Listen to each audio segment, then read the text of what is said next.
Comme dans la première partie de 3 contes, je vous propose d'écouter les titres qui suivent et de choisir celui qui vous attire le plus. Allez ensuite dans la description pour découvrir votre histoire. Le titre du premier conte est La femme qui voulait rester jeune. Le deuxième titre, Le fantôme dans le placard. Et le troisième, Le trésor enterré. Si vous en éprouvez le besoin, n'hésitez pas à me faire part dans les commentaires de vos ressentis au cours de la lecture et après la lecture. Merci.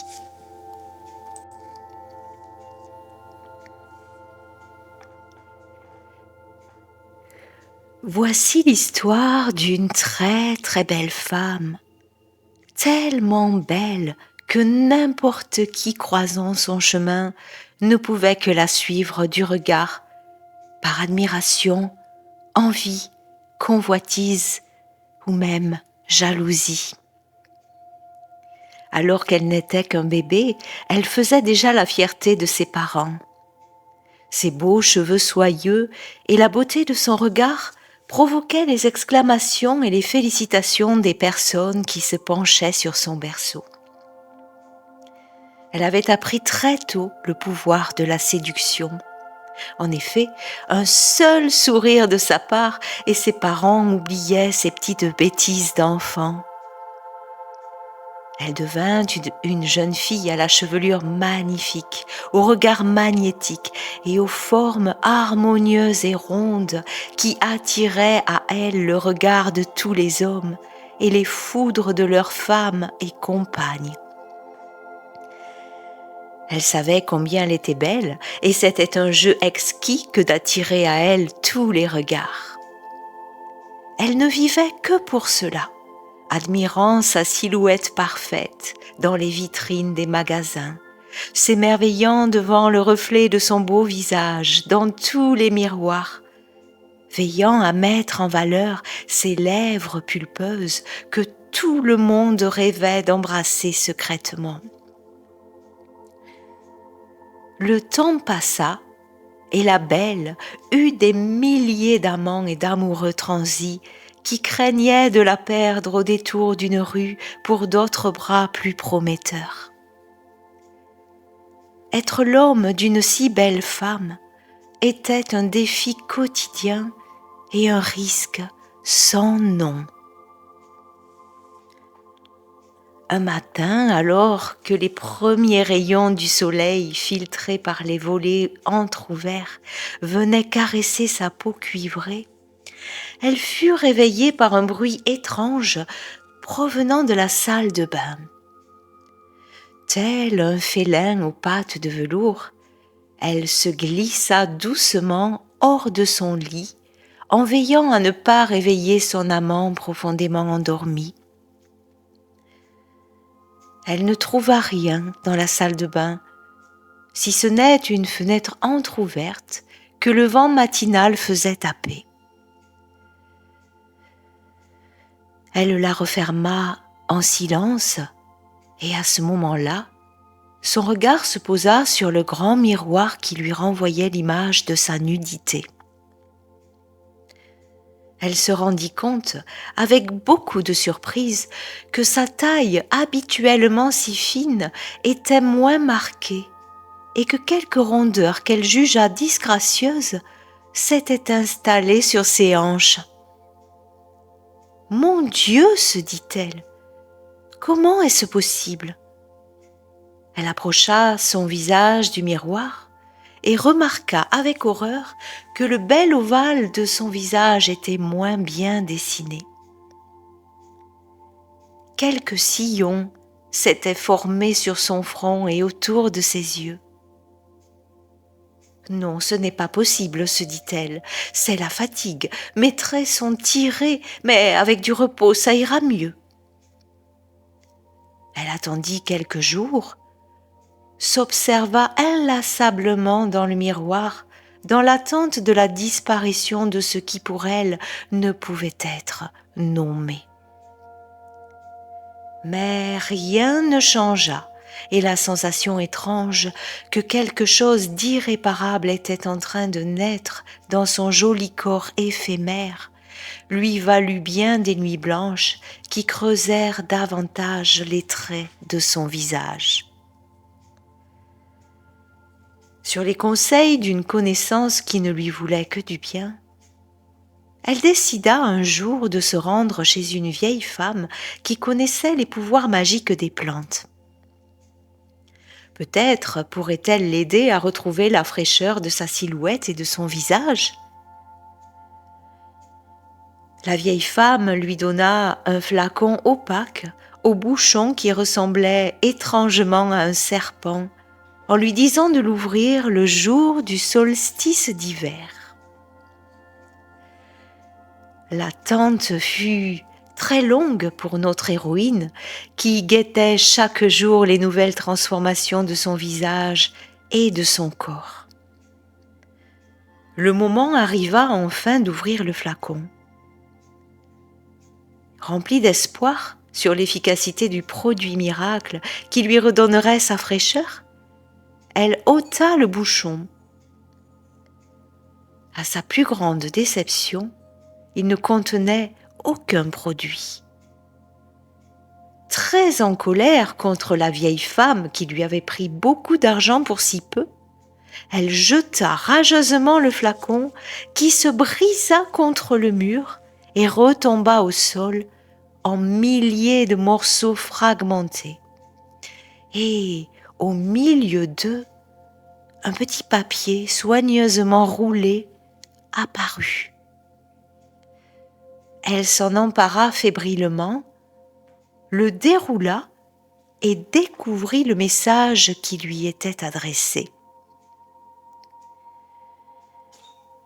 Ne perds pas ton temps à souhaiter rajeunir, car chaque pas en arrière te mènera vers l'amère réalité que le chemin de la jeunesse ne s'emprunte qu'une fois.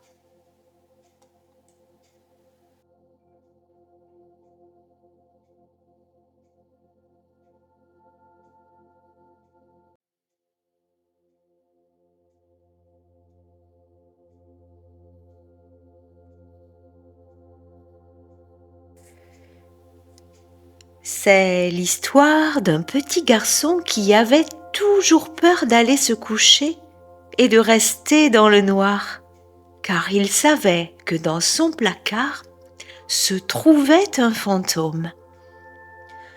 Mon chéri, lui répétait sa mère tous les soirs en ouvrant le placard pour le rassurer, tu vois bien qu'il n'y a personne. Cependant, l'enfant maintenait sans cesse que son placard était habité par un fantôme. Ses parents, inquiets, ne savaient plus que faire pour le rassurer. Ils l'installèrent dans une autre chambre, mais la peur de leur fils persista.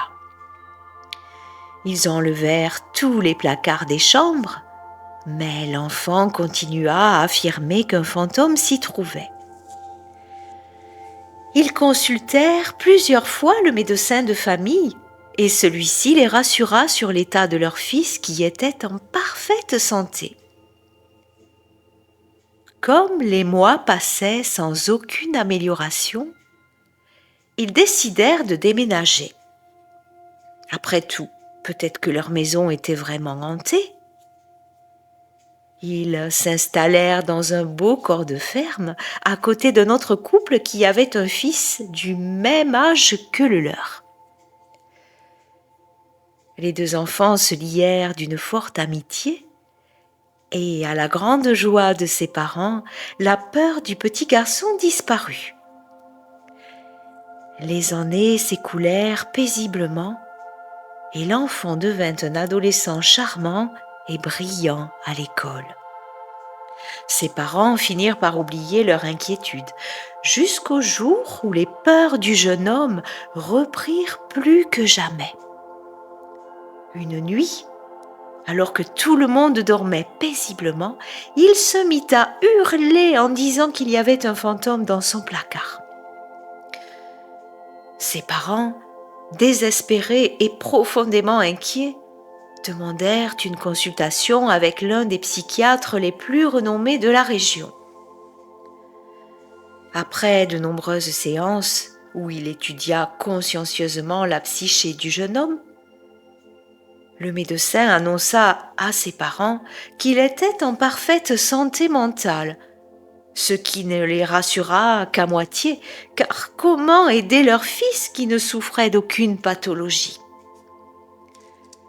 Le temps passa, l'adolescent devint un homme, il se maria et eut un fils à son tour qui, lorsqu'il fut en âge de parler, affirma avec grande peur qu'il y avait un fantôme dans son placard. Et ainsi passa le temps, et les générations d'enfants terrorisés par le même trouble se succédèrent. Jusqu'au jour où, bien des siècles plus tard, l'un des descendants, un jeune garçon de 10 ans, fut réveillé en pleine nuit par un bruit étrange dans son placard. Il se dit qu'il s'agissait d'un fantôme.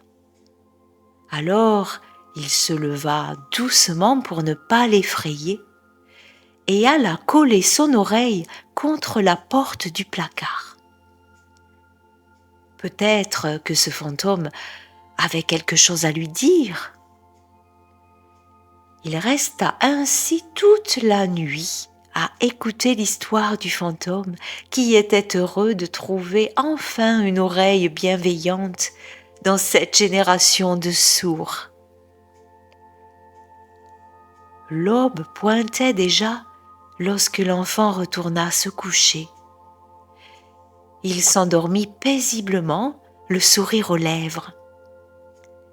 Et ainsi, les enfants dans la lignée de cette famille n'entendirent plus jamais de bruit dans leur placard. Et vous, avez-vous un fantôme à qui prêter votre oreille ?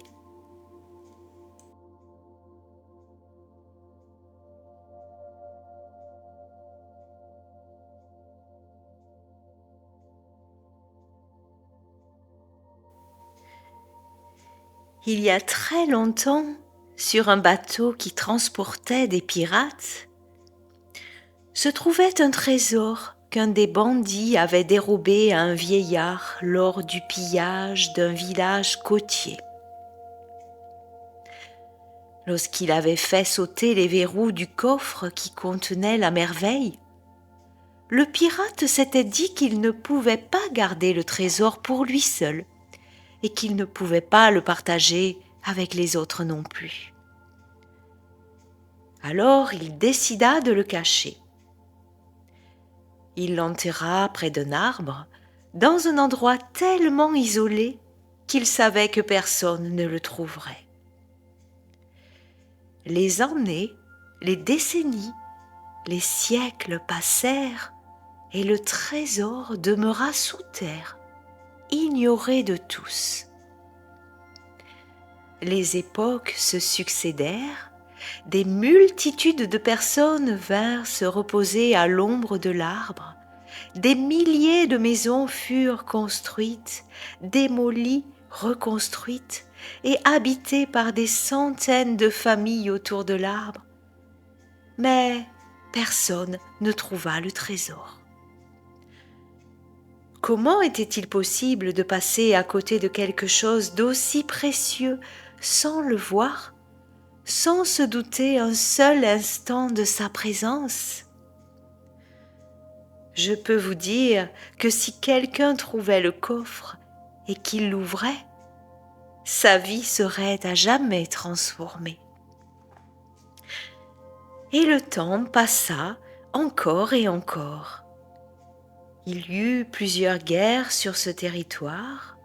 L'arbre fut détruit par les bombardements, les maisons réduites en ruines, et le beau trésor, en plus d'être enterré très profondément sous terre, se retrouva sur un amoncellement de gravats qui le rendirent encore plus inaccessible. Puis à la guerre succéda la paix. Des maisons furent reconstruites au-dessus du précieux trésor.